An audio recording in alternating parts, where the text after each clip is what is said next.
Oui, bonne année, hein. À vous aussi. Oui, et bonne santé. Surtout. C'est très important. Oui. Faites pas comme moi, hein. Bon, bref, c'est Pourquoi? une parenthèse. Bah, avec l'intoxication, Ah là, oui, oui, ouais, moi d'accord, j'ai ok. commencé l'année, elle était comme ça. Bref, Oui, malade. les vacances, c'est fini. Voilà, retour au charbon. Et on va commencer tout de suite par. Par Le Cercle des Neiges, donc, qui est un film Netflix, surtout une histoire vraie. 2024, 2h25, 16 ans et plus, c'est de la survie. Très bien. Ça s'attache tout particulièrement au crash d'avion qui s'est passé dans la cordillère des Andes. Ça, on va revenir ça, plus. Voilà, c'est du... Tu bugs. C'est du top 1. Oui, exactement. Alors, c'est réalisé par qui, s'il te C'est plaît? réalisé par J.A. Bayona, très connu parce qu'il a fait Jurassic World. Entre autres, oui. Oui. Les acteurs, s'il te plaît. Enzo Voigtnik, excusez-moi pour la prononciation, il a fait 9. Oui. Il a fait également Compagnie Eros. Très bien. Ensuite. Augustin Pardella, Bromance et One Love, je connais pas du tout. Nous avons aussi en dernier Mathias Recolt, qui lui a fait Apache, la vie de Carlos Tevez. Le joueur de football. Voilà. Bon, entre autres, hein, il y a plusieurs acteurs, évidemment, ils sont 16 en tout. Ce sont des acteurs sud-américains parce que le drame s'est passé en Amérique du Sud, évidemment, entre l'Uruguay et Santiago au Chili. Voilà. Est-ce que tu peux nous faire un petit topo, s'il te plaît? Simplement, c'est un crash dans les Andes. Les Andes, pour ceux qui ne savent pas, c'est une chaîne montagneuse. Et c'est le vol Fuerza Aérea Uruguay. Uruguaya. Uruguay, quoi. Oui. Le 13 octobre 1972, qui s'est crashé. Pardon, on rigole, mais c'est pas drôle. Non, pas du tout. Voilà. Donc de Montevideo à Santiago au Chili, c'était leur destination. Oui, exactement. En fait, là, bon, vous verrez ça dans le film. J'allais raconter l'accident, mais il n'y a pas forcément besoin. On va laisser les gens découvrir ceci. Maintenant qu'on a dit ça, quel est ton ressenti, s'il te plaît? Alors, nous, on adore les histoires vraies, tournées en film, pas en documentaire. Attention, en documentaire aussi, mais c'est différent. À savoir que ce film-là a déjà été adapté. C'est donc encore un remake. Les Survivants, 1993, je crois. Donc là, on est au point où quand on filme pas, il n'y a pas de bruit. Et quand on filme, il y a le bazar. Fais pas cette tête de député, ça va aller. Donc, tout ça, on va le rappeler, c'est tiré d'un roman. Oui, bien sûr, Les Survivants de Pierce Paul Reed. Exactement. Donc, reprenons ton ressenti. C'est un très bon film. Attention pour, évidemment, sujet sensible, cannibalisme. Mais c'est très bien traité dans le film, c'est survolé, on peut dire. Il n'y a pas vraiment de corps qu'on voit coupé. C'est des petits morceaux, on dirait du poulet. Voilà, il n'y a vraiment rien de très choquant. On les voit mastiquer, mais on ne voit pas non plus faire des opérations taillées dans le vif avec des explosions de sang et tout ça. Non, ça reste en deçà de ce qu'on pourrait vraiment craindre. Voilà, ce qui est sympa dans ce film, c'est qu'avant tout, il y a de l'entraide. Oui, exactement. On pourrait croire que ça va être chacun pour soi, mais pas du tout. C'est chacun pour tout le monde, justement, pour que tout le monde puisse survivre et se sauver ensemble, mutuellement.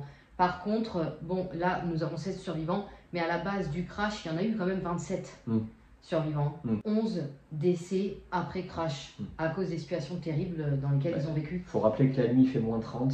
Ils ne peuvent pas se chauffer, ils ne peuvent pas se nourrir autre que avec les décédés, malheureusement. Il y a beaucoup de questions. Pourquoi ils font pas de feu? Tout simplement avec un briquet, je pense pas qu'on puisse brûler un vêtement. Et de deux, si c'est du moins 30, la neige fait froid, c'est humide, c'est pas possible qu'un feu prenne en plein dans une montagne. Enfin, moi, je pense pas. Moi, j'ai trouvé ça totalement immersif. Ah oui. On voit ça, on est plongé dedans, les 2h25 passent très vite au final, et tu regardes ça et t'as froid. T'avais pas froid, tu te dis, mais qu'est-ce que j'aurais fait? Est-ce que j'aurais mangé ou pas? Bon, moi, j'y serais allé direct. Au bout de 3 jours, moi je dis, bah allez, on passe à table ou pas? Ah oui, carrément. Non, parce qu'il faut rappeler que en fait, il y a des opérations de sauvetage qui ont été organisées, mais ils étaient tellement reculés que personne ne les a retrouvés. Et arrivé à un moment, par radio, ils comprennent que c'est bon, les recherches sont finies, on ne viendra pas les sauver. Voilà. Donc totalement immersif, superbement bien réalisé, les décors en scène naturelle magnifiques. Comme tu dis, l'entraide, la solidarité, on pourrait penser comme nombre de films où tout le monde va s'entretuer pour qui est le meilleur, le plus fort survie. Non, non. Faut dire que c'était une équipe de rugby à la base. Ce que dire, et on voit très bien les liens qui sont tissés entre eux et qui vont tisser, parce qu'il n'y a pas que l'équipe de rugby. Il y a des proches. Oui, il y a les autres. Et très très beau film. On va préciser que par rapport à la réalité, il y a quelques petites approximations et ajustements, mais rien de, c'est du secondaire. Par exemple, le pilote, on voit dans le film, il leur dit quelques mots. En vrai, le pilote décède d'un coup. Oui, voilà. Et le copilote, par contre, demande aux survivants de le tuer parce que lui sait vraiment où il se trouve. Il y a surtout, à la fin, c'est là le plus gros changement par rapport à la réalité, c'est-à-dire que ce sont une communauté très pieuse, très croyante, le pays tout entier, et ils reçoivent les 16 survivants comme des miraculés. D'ailleurs, on va parler de miracles des Andes. Des héros, carrément. Ça va être des héros, ils vont être portés au nu par toute la population, sauf qu'en vrai, ça va pas se passer exactement comme ça. Est-ce que tu peux préciser pourquoi? En vrai, ils apparaissent comme des miraculés. Comme tu dis, ils sont très croyants. Donc, comment est-ce possible de tenir 2 mois dans ce froid sans manger? Oui. Bon, c'est compliqué, sauf qu'ils vont pas dire tout de suite qu'ils ont mangé les défunts, leurs amis, quoi, mais ils vont dire un peu plus tard, et là forcément ça va être très très mal vu. Ils vont recevoir l'absolution du pape, de l'église et le pardon de Dieu, entre guillemets. Parce que manger évidemment de l'homme, cannibalisme, c'est blasphématoire. Attention, personne sensible, encore une fois, ils se mangent pas vivants. Hein. Ah, ils mangent les morts. Voilà. Et il y a même certains qui réclamaient carrément qu'on les enferme.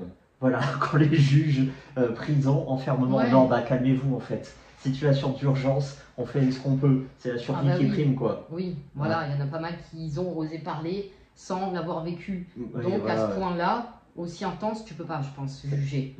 Voilà. Alors, ceux qui jugent, ça serait les premiers qui se mettraient à table, à mon avis. Tu vois? Ah bah oui, ça se passe toujours comme ça. Bon bref, est-ce que tu le conseilles et si oui, à qui? Je le conseille. Bon bah, c'est 16 ans et plus, donc forcément 16 ans et plus, et puis à tous ceux qui aiment le sujet, les faits réels. On a un très bon film à ce sujet-là à conseiller.